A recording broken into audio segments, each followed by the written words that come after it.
Why have Muslims failed in their response to the West?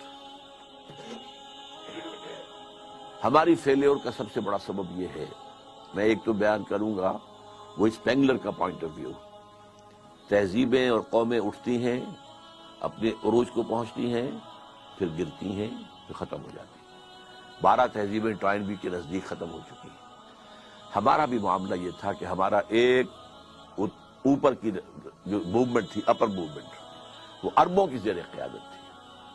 عرب قوم، nascent potential from the desert area, فطرت کے مقاصد کی کرتا ہے نگہبانی، یا بندہ صحرائی یا مرد کوہستانی، بندہ صحرائی۔ اس کے بعد کیا ہوا؟ اسلام تو خلافت راشدہ کے بعد سے ڈکلائن شروع ہو گیا، اب ملوکیت آ گئی، وہ اسلام کا نظام شورائی جو ہے حکومت کی سطح پر ختم ہو گیا۔ لیکن عرب بڑھتے گئے بڑھتے گئے بڑھتے گئے بڑھتے گئے، پھر بوڑھے ہو گئے، پھر مر گئے۔ ان کی موت کے لیے 2 چیزیں ذہن میں رکھیے۔ پہلے کروسیڈرز نے آ کر انہیں ان کی جو ہے پٹائی کی، لاکھوں کو قتل کیا ہے۔ یہ جب 1099 میں یروشلم فتح کیا ہے کروسیڈرز نے، تو جتنا قتل عام ہوا ہے کہ گھوڑوں کے گھٹنوں تک خون کی ندیاں بہہ رہی تھیں یروشلم کی گلیوں کے اندر۔ اور یہ لکھنے والے ویسٹرن جو ہے آتھرز ہیں، انہوں نے شرم کے ساتھ سر جیسے معلوم ہوتا ہے کہ نیچے کیا ہوا ہے، اور شرما کر بات لکھ رہے ہیں، حقیقت کو لکھا ضرور ہے انہوں نے۔ اور اس کے بعد تاتاریوں کے ہاتھوں آئے اور کروڑوں مسلمان قتل ہوئے، not lakhs, not it, literally کروڑوں۔ پوری خارزم شاہ کی حکومت عظیم ترین، دی گریٹر خراسان، دی خراسان بزرگ، دی گریٹر خراسان، ختم۔ ایسا بھی کیا ہے کہ ایک شہر کی ساری آبادی کو قتل کیا اور ان کے دھڑ تو پھینک دیے، صرف سر جو ہے سرے ایک جگہ جمع کیے، ایک پہاڑی کی شکل دی ان کو، اس کے اوپر تخت جمایا گیا، اور کسی تاتاری وحشی سردار نے اس تخت پہ بیٹھ کے شراب کی۔ This happened in the 13th century of Christian era۔ 1258 میں فال آف بغداد کے ساتھ عرب قوم کی موت واقع ہو گئی۔ قومیں رہتی ہیں، اس کے بعد ان کے لیے قیادت نہیں تھی، اس کے بعد سے مسلم ورلڈ کی، مسلم امہ کی قیادت عربوں کے ہاتھ میں نہیں ہے۔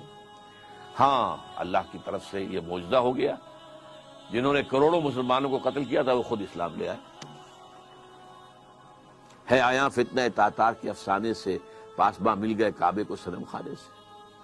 اس کے بعد 4 عظیم ترین مملکتیں جو بنی ہیں انڈیا میں، کون تھے یہ؟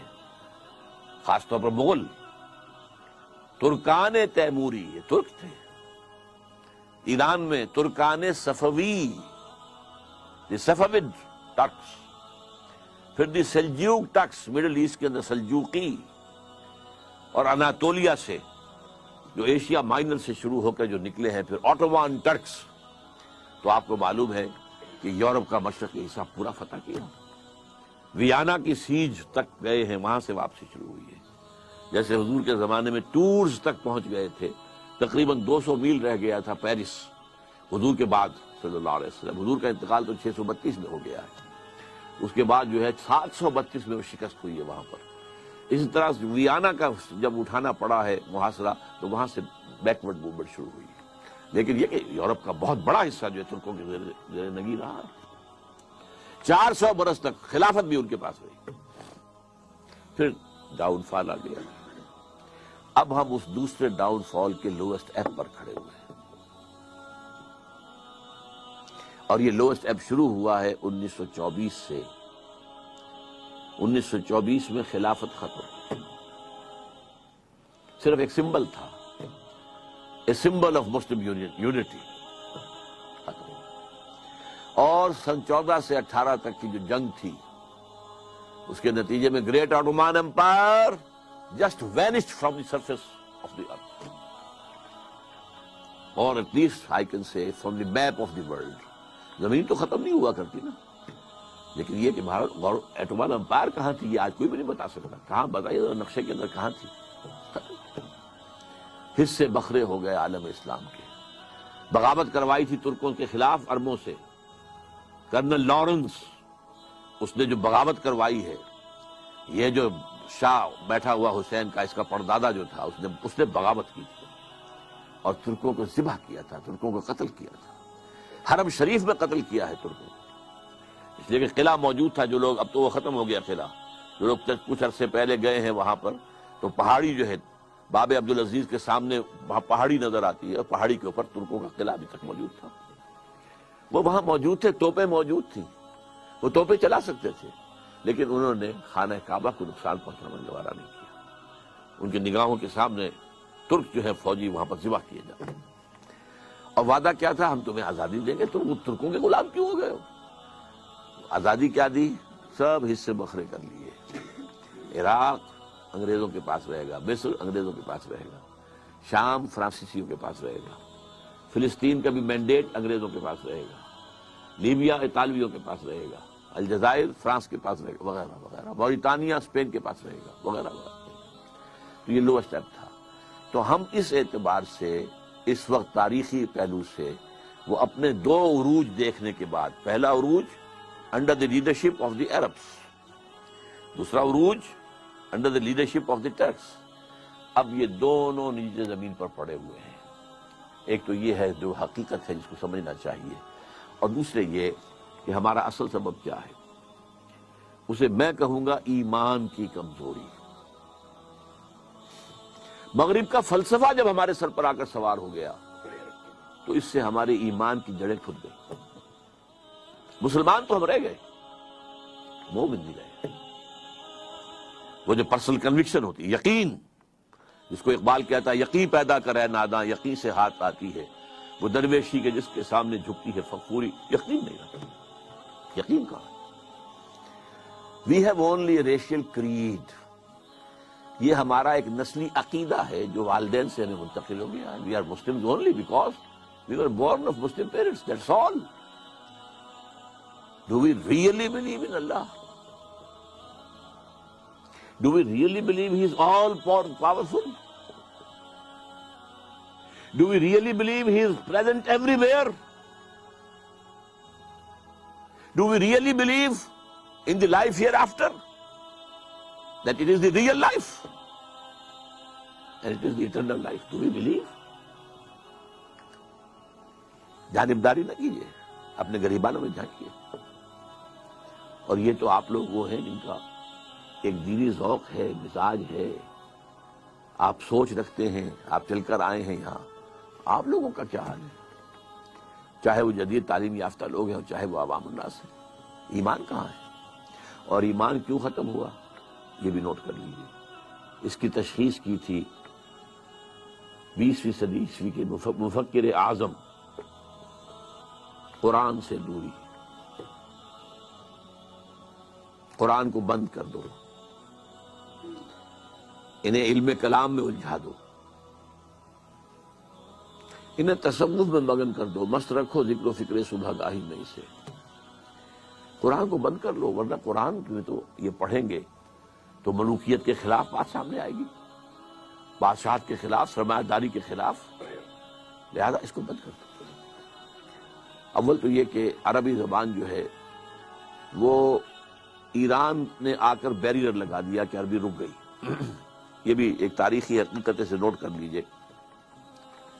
عربین پیننسولا یوں چلتا ہے، نیچے سے چوڑا ہے، اوپر سے تنگ ہے.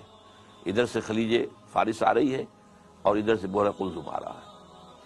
اچھا، اس کے اوپر جو ہے تاج بڑا رکھا ہوا ہے، وہ بھی عرب ورلڈ ہے. عراق عرب اور شام عرب، اور اس کو کہتے ہیں الجزیرہ.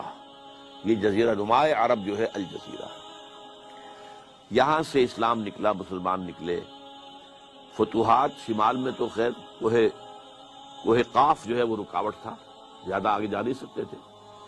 مغرب میں پھیلا، مشرق میں پھیلا. فتوحات تو دونوں طرف یکساں ہوئی، لیکن کلچرل وکٹری جو ہے وہ ایسٹ میں حاصل نہیں ہو سکی، صرف ویسٹ میں ہوئی.